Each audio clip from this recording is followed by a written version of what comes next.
룻기 1장 11절에서 14절. 나오미가 이르되 내 딸들아 돌아가라. 너희가 어찌 나와 함께 가려느냐? 내 태중에 너희의 남편 될 아들들이 아직 있느냐? 내 딸들아 되돌아가라. 나는 늙었으니 남편을 두지 못할지라. 가령 내가 소망이 있다고 말한다든지 오늘 밤에 남편을 두어 아들들을 낳는다 하더라도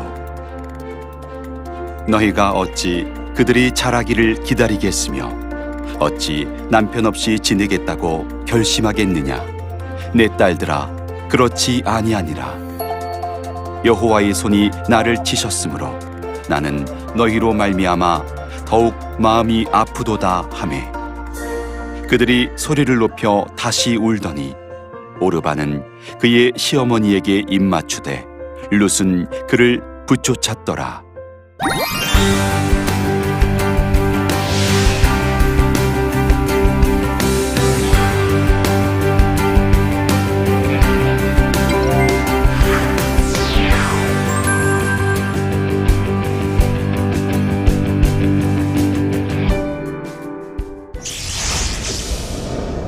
안녕하세요.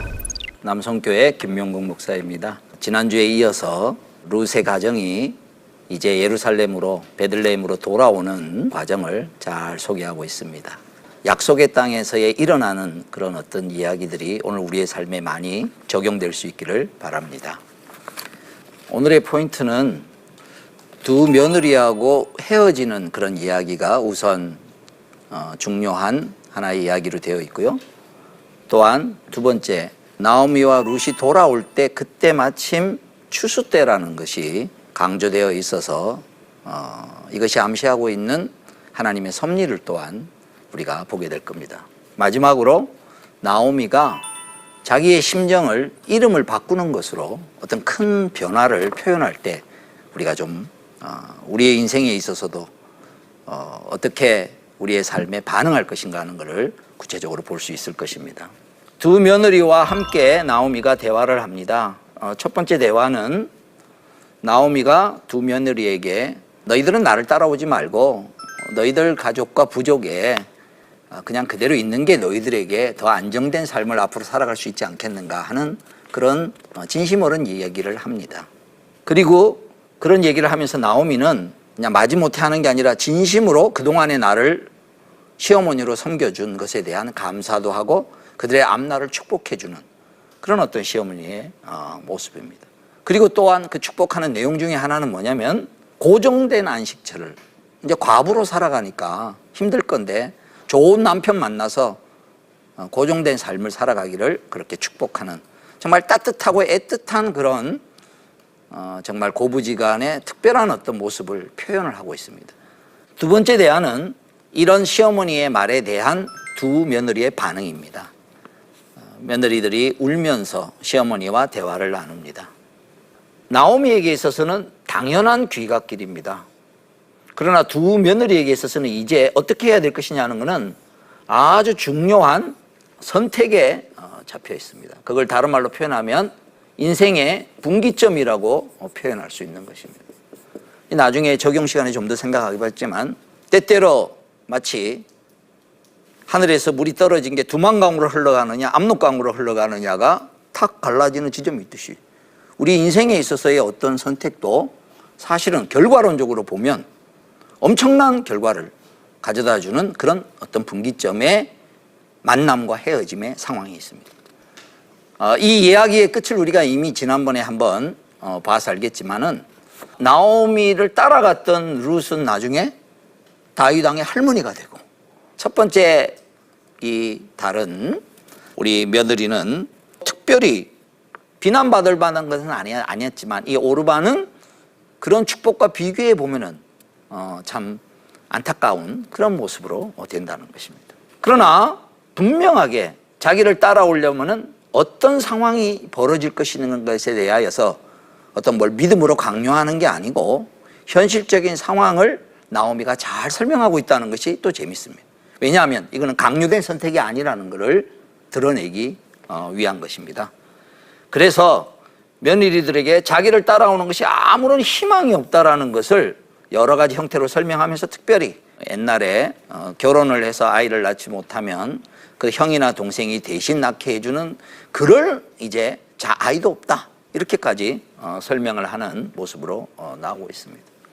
그래서 오늘 이 그림에서도 잘 보여지고 있지만 룻은 그 말을 듣고 더 나오미에게 달라붙고 오르바는 울면서 이렇게 돌아서는 그러나 아쉬움이 있는 그래서 손을 잡고 있는 이렇게 묘사를 하고 있는 모습을 봅니다.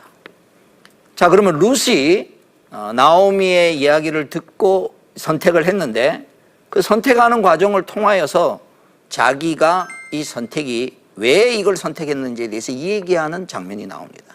이것이 성경에 나타나는 아주 유명한 신앙 고백 중에 하나로 나중에 여인들의 신앙 고백을 할 때 꼭 나오는 귀한 고백 중에 하나입니다. 그래서 그 얘기를 듣고 나오미는 더 이상 말릴 수가 없다라고 생각해서 같이 돌아가기로 결정하는 것입니다. 그래서 오르바와 룻은 자발적인 선택을 해서 하나는 자기 동족에게로 돌아가고 하나는 시어머니를 따라가는 이런 선택을 하게 되었습니다. 뭔가 아쉽고 그러나 현실적으로 어쩔 수 없는 그런 어떤 표현들. 여기서는 둘만이 의지할 수밖에 없는 이런 안타까운 모습들을 이렇게 설명을 하고 있습니다. 자, 그러면 이렇게 선택을 하게 된 내용에 대해서 좀 더 우리가 그냥 우리가 믿사오니 무조건 이게 아니라는 거예요. 인격적 자발적 선택이라는 것이 성경에서 항상 강조되어 있습니다.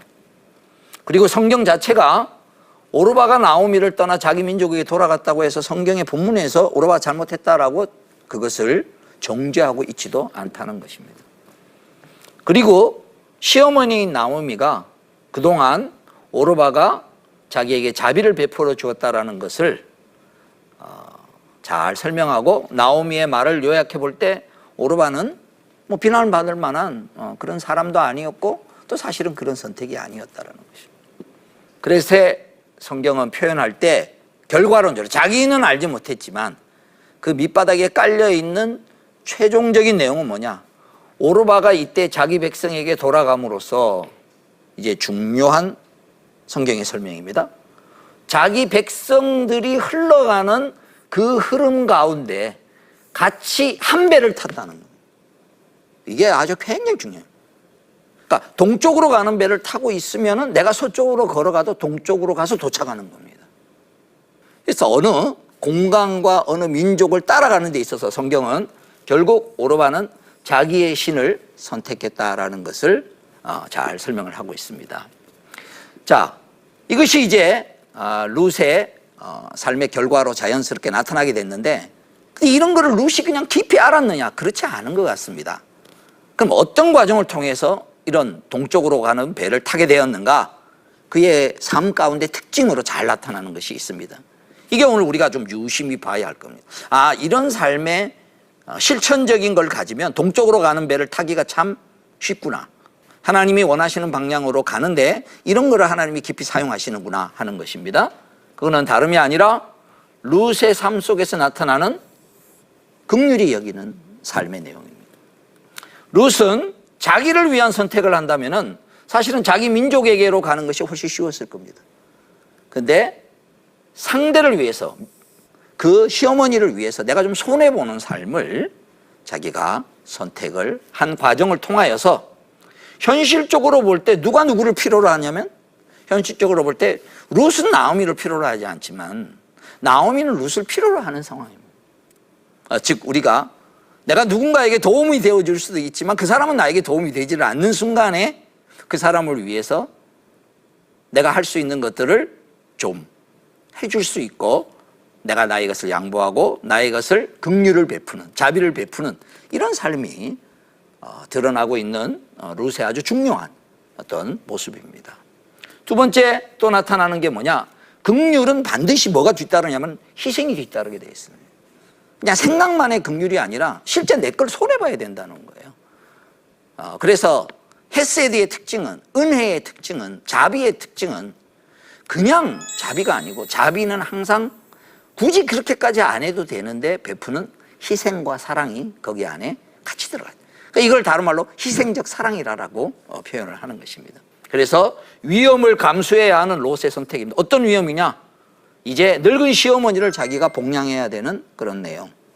그 다음 이방 여인으로서 낯선 타향에 가가지고 그들의 타 민족으로부터 오는 이질적인 그런 두려움, 또 그런 말미암아 자기가 잘 적응할 수 있을까? 그 다음 미래가 이렇게 따라가면 보장되지 않는 이런 여러 가지를 염려거리가 될 수 있는 상황인데 이것을 그가 감수하고, 그래서 헤세드의 아주 또 하나의 중요한 특징은 그가 상대를 위해서 감수해야 되는 어떤 내용이 있는 삶, 이것을 설명을 하고 있습니다. 그리고 그렇게 한 이유를, 이제 그렇게 한 근본적인 근거를 룻이 고백을 합니다. 이 고백은 참 놀랍습니다. 룻이 이르되 내게 어머니를 떠나며 어머니를 따르지 말고 돌아가라 강건하지 마옵소서. 어머니가 가시는 곳에 나도 가고 어머니가 머무시는 곳에 나도 머물겠습니다. 어머니의 백성이 나의 백성이 되고 어머니의 하나님이 나의 하나님이 될 것입니다. 이렇게 놀랍게 고백을 합니다. 자, 이런 고백 가운데 나타났던 룻의 표현을 통해서 드러난 내용을 우리가 좀 요약을 해볼 수 있습니다. 그리고 좀 이상하다고 여겨지는 것이 있습니다. 그리고 이상하다고 여겨지는 게 이제 오늘 이 룻기에서 또 하나의 설명하려는 굉장히 중요한 주제가 되고 있습니다. 어떻게 이방 여인의 룻이 그렇게 믿음이 좋은 가정도 아니에요. 그러니까 약속의 땅을 떠나왔고 그 다음 또 두 아들을 결혼시키는데 자기 민족이 아닌 이방 여인한테 결혼을 시켰으니까 예를 들면 뭐 그 집안이 들어갔을 때 굉장히 믿음이 좋아서 우리로 따지면은 굉장히 영적으로 신앙적으로 부모님들이 아주 좋아서 거기에 예수 안 믿는 사람이 들어갔다가 그 시아버지나 시어머니가 하는 거를 보고 어떤 믿음을 배울 수 있는 그런 걸 예견해 볼 수 있는가? 아닌 것 같아요. 그런데 그런 가정에서 어떻게 이방인의 삶에 동화되어가는 엘리멜렉의 집안의 상황에서 룻이 어떻게 이런 믿음의 고백을 할 수 있게 되었을까? 굉장한 퀘스천이고 미스테리입니다. 그러나 알 수는 없지만 이게 룻기에서 아주 중요하게 차지하고 있습니다. 결과론적으로 룻은 이스라엘을 선택함으로 이스라엘의 하나님을 선택했고, 그리고 그의 어떤 진정성과 어떤 마음에 있는 생각을 아주 강하게 표현을 점층적으로 아주 강하게 설명합니다. 어머니가 머무시는 곳에, 어머니가 죽으시는 곳에, 이런 어떤 표현들을 쓰고 있습니다. 그래서 여호와의 이름으로 내가 따라가겠습니다 라고 이렇게 표현을 하고 있습니다. 그래서 어머니께 가시는 곳에, 어머니가 머무시는 곳에, 어머니가 죽으시는 곳에 내가 같이 따라가겠습니다. 그리고 맹세를 합니다. 만약에 내가 안 따라가면 하나님이 내게 벌을 내리시기를 원합니다. 그러니까 이 정도로 얘기하니까 며느리에 대해를 말릴 수가 없던 그런 모습으로 나오고 있습니다. 그래서 결과론적으로 그의 오르바가 찾은 안식처는 자기 눈에 보이는 찾을 수 있는 현실적인 것을 선택해 갔습니다. 근데 룻은 어디를 찾느냐? 현실적으로 볼 때는 미래가 불확실하고 불투명하지만 하나님과 하나님의 백성 안에서 사는 삶을 그가 선택을 하게 된 것입니다. 자, 이것은 성경에 나오는 여러 믿음의 인물들과 좀 비슷합니다. 우리가 잘 아는 아브라함이 갈대아 우르를 떠나서 안정된 곳을 떠나서 하나님의 지시함을 받아서 가나안으로 가게 되는 마치 그런 여정을 기억나게 합니다. 또 기생 라합이 정탐꾼을 숨겨주면서 한 행동에 대해서 생각이 나게 됩니다. 즉 그의 이 선택은 오직 보이지는 않지만 하나님을 향하여 나아가는 아주 중요한 과정이 되었다라고 보여집니다.